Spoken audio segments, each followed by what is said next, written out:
10 సంవత్సరాల నుండి బీఆర్ఎస్ ప్రభుత్వ హయాంలోనే అభివృద్ధి అనేది జరిగింది.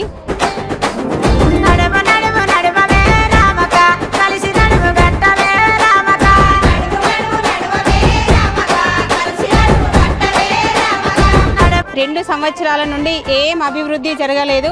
కేంద్రం నుండి కూడా మనకు 2 రూపీస్ కూడా రాలేదు.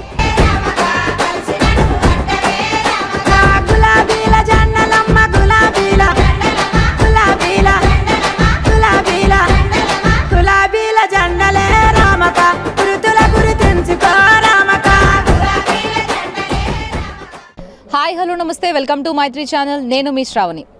కరీంనగర్లో మున్సిపల్ ఎన్నికల ప్రచారం జోరుగా కొనసాగుతుంది. సో అభ్యర్థులంతా కూడా తమ తమ డివిజన్లోనే ఉంటూ ప్రచారాన్ని కొనసాగిస్తున్నారు. సో గెలిపే లక్ష్యంగా ముందుకు దూసుకెళ్తున్నారని చెప్పొచ్చు. సో ప్రస్తుతం మనం ఇప్పుడు కరీంనగర్లోని 44వ డివిజన్ బీఆర్ఎస్ పార్టీ తరఫున పోటీ చేస్తున్నటువంటి అభ్యర్థి గడ్డం పుష్పలత ప్రశాంత్ రెడ్డిలతో ఉన్నాం. వారితో మాట్లాడదాం. నమస్కారం మేడం. నమస్కారం. సో ప్రచారం ఎలా కొనసాగుతుంది? ప్రజల స్పందన ఎలా ఉంది? ప్రజల స్పందన చాలా బాగుంది. ప్రతి ఇంటింటికి వెళ్ళి మేము ప్రచారం చేస్తే చాలు మంచి వాళ్ళ సొంత మనిషిలా మమ్మల్ని ఆహ్వానిస్తున్నారు, రిసీవ్ చేసుకుంటున్నారు. వాళ్ళ రెస్పాన్స్ చాలా బాగుంది. మీరు మీ డివిజన్ లోపల గుర్తించిన సమస్యలు ఏంటి? కొంతమందికి 70 ఇయర్స్ వచ్చినా కూడా పెన్షన్ రావట్లేదు. వాళ్ళ అందరికీ పెన్షన్ వచ్చేలా చూస్తాను. నెక్స్ట్ కొన్ని ఏరియాలో డ్రైనేజ్ ప్రాబ్లం ఉంది.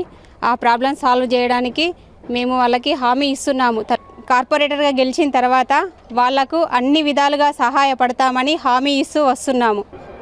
మీరు గెలిచిన తర్వాత మీరు మీ డివిజన్కి ఏం చేద్దాం అనుకుంటున్నారు? అభివృద్ధి మీద మీ ప్రణాళిక? శాసనసభ్యులైన గంగుల కమలాకర్ గారి ఆధ్వర్యంలో వారి సహకారంతో మా డివిజన్లోని వితంతువులకు, వికలాంగులకు, రేషన్ కార్డు లేని వాళ్ళందరికీ రేషన్ కార్డు పెట్టిస్తామని హామీ ఇస్తున్నాము. నెక్స్ట్ వితంతు పెన్షన్, కళ్యాణ లక్ష్మి, షాదీ ముబారక్ ఇవన్నీ వాళ్ళకు అన్నీ పెండింగ్లో ఉన్నాయి. వాళ్లకు అన్నీ వచ్చేటట్టు మేము సహాయం చేస్తామని హామీ ఇచ్చుకుంటూ వస్తున్నాము. నెక్స్ట్ ఇక్కడ పక్కన ఏరియాలో డ్రైనేజీ ప్రాబ్లం చాలా ఉంది.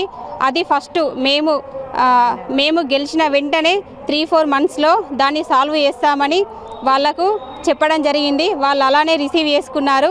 సో ఈ డివిజన్ నుంచి మిగతా పార్టీల వాళ్ళు కూడా పోటీ చేస్తూ ఉంటారు కదా, మీ డివిజన్ ప్రజలు మిమ్మల్ని గెలిపించాలి అంటే మీరు మీ ప్రజలకు ఏం చెప్తారు? మనకు 10 సంవత్సరాల నుండి బీఆర్ఎస్ ప్రభుత్వ హయాంలోనే అభివృద్ధి అనేది జరిగింది. 2 సంవత్సరాల నుండి ఏం అభివృద్ధి జరగలేదు. కేంద్రం నుండి కూడా మనకు 2 రూపీస్ కూడా రాలేదు. కాబట్టి అందరూ బీఆర్ఎస్ పార్టీకే ఓటేస్తామని హామీ ఇస్తున్నారు. వాళ్ళు మాకు బాగా సపోర్ట్ చేస్తున్నారు. సో మేము వాళ్ళ సహకారంతో మేమే విన్ అవుతామని చెప్తున్నాము. వాళ్ళు మార్పు కోసం చాలా ప్రయత్నిస్తున్నారు. బుధవారం రోజున 11వ తారీఖున జరిగే ఎన్నికలలో మా డివిజన్ కార్యకర్తలు, మా డివిజన్ అక్కా చెల్లెళ్ళు అందరూ, అన్నా తమ్ముళ్ళు అందరూ కారు గుర్తుపైన ఓటు వేసి మమ్మల్ని భారీ మెజారిటీతో గెలిపించగలరని కోరుకుంటున్నాము. ధన్యవాదాలు. గడ్డం పుష్పలత, ప్రశాంత్ రెడ్డి. कल हमारे रिस्पेक्टेड गंगुला कमलाकर साहब आए थे और माइनॉरिटी वगैरह सबसे बात करें. जो प्रॉब्लम है 18-20 साल से पानी का, जो गोल्डन राइस स्कूल के पास प्रॉब्लम है, घरों में पानी जो जा रहा था उसके वास्ते जो है ना वादा करके गए. और तमाम जो है ना हमारे माइनॉरिटी मुस्लिम जितने भी है जो है ना वो लोग जो है सब राज़ी हो गए. और प्रशांत रेड्डी जो है उनको जो है ना TRS के सब मिल के सपोर्ट करें, उनको ही जिताने का है और वादा करें. और इंशाल्लाह ज़रूर जीतेंगे. प्रशांत रेड्डी साहब को भारी मेजॉरिटी से जिताने वाले हैं. और जितने भी प्रॉब्लम्स है वो सब जो है ना इंशाल्लाह प्रशांत रेड्डी सॉल्व करेंगे. कौन से भी मसले रहो, पानी का रहने दो, जो भी है इंशाल्लाह ज़रूर पूरे करेंगे उन्होंने. और हमारा पूरा सपोर्ट है इंशाल्लाह. 44 డివిజన్ నుండి పోటీ చేస్తున్నాము. మేము ప్రతి ఒక్కరి ఇంటికి వెళ్తున్నాము. గడప గడపకి మార్పు కావాలని కోరుకుంటున్నారు. ప్రతి ఒక్కరూ మార్పును కోరుకోవాలని, బీఆర్ఎస్ పార్టీకి ఓటేయాలని, మమ్మల్ని భారీ మెజారిటీతో గెలిపించాలని కోరుకుంటున్నాం. गंगुला कमलाकर साहब आए थे हमारे गली में 44 डिवीज़न से. प्रशांत रेड्डी को जिताने की कोशिश कर रहे. और गंगुला कमलाकर हामी दिए 4-5 महीने में करता हूँ बोल के वादा करे. और घरों में का मसला है पानियों का, और घर में घुस के पानी आ जा रहा, और पूरी गली का वही प्रॉब्लम है. सुने गंगुला कमलाकर साहब वादा करे, अपन क्या है प्रशांत रेड्डी को जिताने की कोशिश करेंगे इंशाल्लाह। కాంగ్రెస్ ప్రభుత్వము మాకు ఈ 2 సంవత్సరాలలో ఏమీ అభివృద్ధి చేయలేదు. కారు గుర్తుకు పుష్పలతను గెలిపిస్తే మాకు అభివృద్ధి చేస్తుందని హామీ ఇస్తున్నది.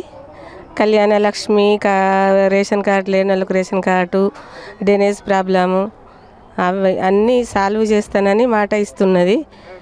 అందరము గెలవాలి పుష్పలత అని కోరుకుంటున్నాము. సో చూస్తున్నారు కదా, 44వ డివిజన్ ప్రజలంతా కూడా మాకు గడ్డం పుష్పలత ప్రశాంత్ రెడ్డిలనే గెలిపించుకుంటాం, వారికే సపోర్ట్ చేస్తాం, కారు గుర్తుకు ఓటేసి 11వ తేదీన జరగబోయే ఎన్నికల్లో భారీ మెజారిటీతో మేము గెలిపించుకుంటామని చెప్పేసి చెప్తున్నారు. సో వారితోనే మా అభివృద్ధి సాధ్యమవుతుంది అని చెప్పేసి చెప్తున్నారు.